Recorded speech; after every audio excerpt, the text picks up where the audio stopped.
जय हिंद दोस्तों, आज हम पढ़ेंगे क्लास 9 का चैप्टर नंबर फर्स्ट संख्या पत्ती के बारे में। दोस्तों अभी तक आप लोगों ने संख्या पत्ती नहीं पढ़ा तो बेसिक तरीके से संख्या पत्ती पढ़ेंगे।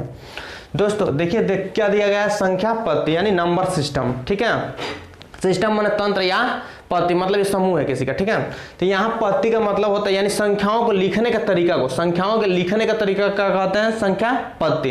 अब देखिए दोस्तों, संख्या पत्ती जो होती है बहुत प्रकार की होती है, जैसे दशमलव पत्ती, दशमिक संख्या पत्ती, अष्टधारी संख्या पत्ती, फिर द्विधारी संख्या पत्ती, ऐसे बहुत सारी संख्या पत्ती है। लेकिन उसमें से मुख्य रूप से किसका हम अध्ययन करेंगे, दशमलव पत्ती या दशमिक संख्या पत्ती। तो देखिए दोस्तों, दशमिक संख्या पत्ती, दशमिक माने 10, ठीक है, संख्या पत्ती तो वह संख्या पत्ती जिसमें 10 अंकों या वह संख्या पत्ती जिसमें गिनती या गणना के लिए कुल 10 अंकों या संकेतों का प्रयोग किया जाता है, क्या कहलाता है, दशमिक संख्या पत्ती। ठीक है, या दशमलव पत्ती।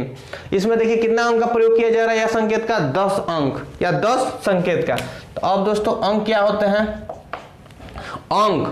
अंक में आ जाएंगे जैसे 0 1 10 अंक हैं तो 1 0 1 2 3 4 5 6 7 8 9, ये क्या हो गए अंक। अब इन्हीं अंकों की सहायता से किसका निर्माण होता है, संख्या का। जैसे मान लीजिए कोई संख्या है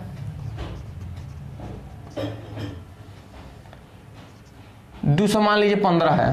अब देखिए ये एक संख्या है, ये क्या है, एक संख्या, और इसमें अंक कितने हैं, 3।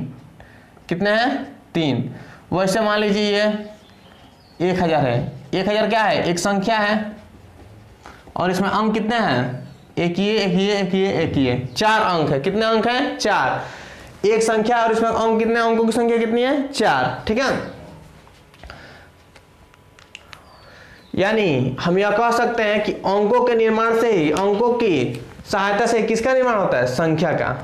हम बड़ी से बड़ी भी संख्या का निर्माण इन्हीं अंकों की 10 अंकों की सहायता से कर सकते हैं। यानी संख्या क्या कहेंगे, संख्या को अंकों की सहायता से ही संख्या का निर्माण होता है। अब देखिए संख्या कितनी प्रकार की होती है, 2, वास्तविक और काल्पनिक।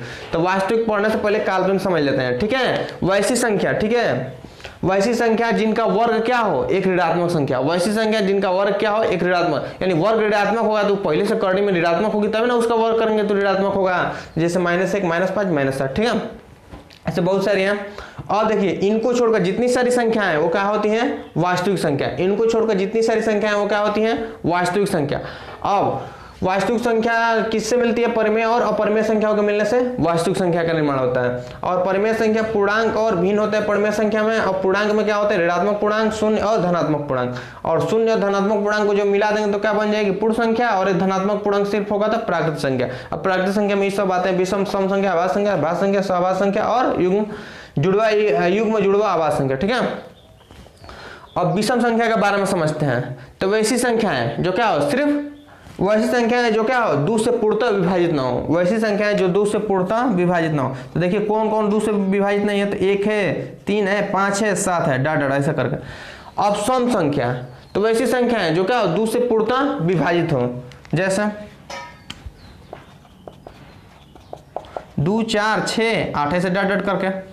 अब आभास संख्या आ गया, क्या आ गया, आभास संख्या। तो वैसी संख्याएं जो क्या हो, खुद से विभाजित हो और 1 से। वैसी संख्याएं जो स्वयं से विभाजित हो और 1 से, तो क्या कहलाती है, आभास संख्याएं। ठीक है, मैंने इसका गुणनखंड कितना हो, सिर्फ 2 हो। एक खुद से मतलब 1 विभाजित हो जाए और 1 से, तो क्या कहलाती है, आभास संख्या। जैसे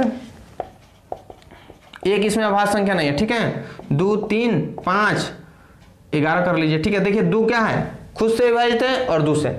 3 क्या है, खुद से विभाजित है 3 से और 1 से, यानी 2, सिर्फ इसका गुणनखंड क्या है, अभी 2 ही है। अब 5 1 और 5, इसके सिवा और किससे विभाजित नहीं, 11, ये भी क्या है, 11 खुद से विभाजित है और 1 से। ठीक है, अब भाज्य संख्या, अब क्या है, भाज्य संख्या। तो वैसी संख्या है जो खुद से विभाजित हो, 1 से विभाजित हो और किसी और संख्या से विभाजित हो, यानी उसके क्या होना चाहिए, 2 से अधिक गुणनखंड होना चाहिए। उसके क्या होना चाहिए, 2 से अधिक गुणनखंड। जिससे हो गया देखिए 4 6 हो गया, 8 हो गया, 9 हो गया, 10 ऐसे करके 12। ठीक है, अब देखिए 4 क्या है, खुद से विभाजित है, 1 से विभाजित है और किसी और भी संख्या से विभाजित है, जैसे 2 से। तो इसके क्या है, इसके गुणनखंड क्या है, 2 से अधिक है। 3 को गुणनखंड इसका होगा। अब जिससे हो गया 6।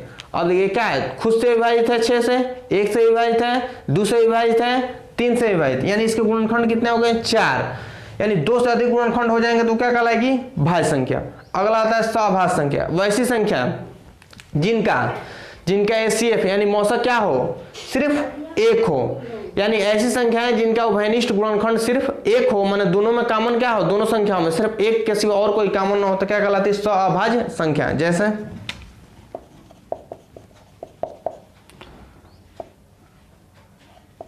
12 हो गया और 5। अब देखो दोनों में कॉमन क्या है, एक के सिवा और कोई कॉमन है नहीं, यानी इसका मौसा क्या है, एक है सिर्फ। और यहाँ देखिए जैसे 16 हो गया और यहाँ 9। अब देखिए दोनों में कॉमन क्या है, सिर्फ एक है। 9 और 16 में कॉमन क्या है, इसका उभयनिष्ठ गुणनखंड क्या है, सिर्फ एक है। यानी ऐसी संख्या है जिनका उभयनिष्ठ गुणनखंड क्या हो, सिर्फ एक, या चाहे ऐसी संख्या है जिनका HCF का हो सिर्फ एक हो, वो क्या कहलाती है, सअभाज्य संख्या। अगला है युग्म या जुड़वा। दोनों युग्म मतलब युग्म या जुड़वा, दोनों में बात एक ही है, अभाज्य संख्या। तो वैसी अभाज्य संख्या है जिनका अंतर क्या हो, 2। यानी वैसी अभाज्य संख्या है जिनके अंतर क्या हो, 2 हो। जैसे 3 और 5। अब देखिए ये संख्याओं का अंतर कितना है, 2 है। 5 - 3 2, और दोनों का होना चाहिए अभाज्य संख्या। वैसी अभाज्य संख्या है जिनका अंतर क्या हो, सिर्फ 2 हो। जैसे और ले लीजिए 5 7 भी हो जाएगा, फिर 17 19 हो गया। अब देखिए इनका अंतर क्या है, 2 है। 3 और 5 का अंतर क्या है, 2। 5 7 का, दोनों अभाज्य संख्या है और इसका अंतर भी क्या है, 2। 17 19 ये भी अभाज्य संख्या है और इनका अंतर क्या हो, 2। तो ऐसी अभाज्य संख्या है जिनका अंतर क्या हो, 2 हो, तो उसे क्या कहते हैं, युग्म या जुड़वा अभाज्य संख्या। ठीक है दोस्तों, चलिए अब इसका धनात्मक पूर्णांक, परिमेय संख्या, वास्तविक संख्या, काल्पनिक संख्या, परिमेय संख्या, पूर्ण संख्या, प्राकृतिक संख्या, इस सब का अध्ययन अगले वीडियो में